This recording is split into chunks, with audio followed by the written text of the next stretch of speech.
नमस्कार बिंदास web channel को आपको स्वागत। आज आपनकर OSSC CHSL group B and group C requirement आछि जेते हम ए विषय रे कथा हवा जेते कि आपनकर केयरटेकर पई 2 जण दरकार अछि। एज लिमिट 21 रु 38 इयर्स प्लस 2 किबा 10th लेवल आपन पास हेतबा दरकार अछि। नेक्स्ट हला आयुर्वेदिक असिस्टेंट्स 220 टा पोस्ट अछि। 18 रु 38 वर्ष हेतबा दरकार अछि।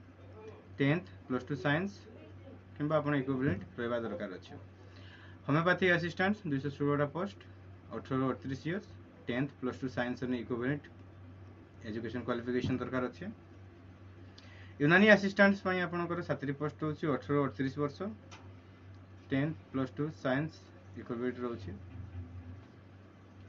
जूनियर फिशर्स 212 टा पोस्ट होछि। 21 रु 38 वर्ष भितर 10th प्लस 2 वोकेशनल फिशर रहबा दरकार अछि।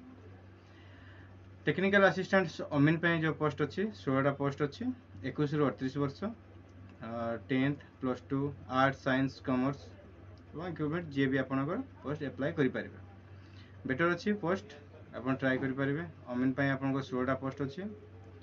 आज पे एतिकी नेक्स्ट जदी कोनसी आसिला अपडेट हम निश्चित आपनको जोगायोग करबो।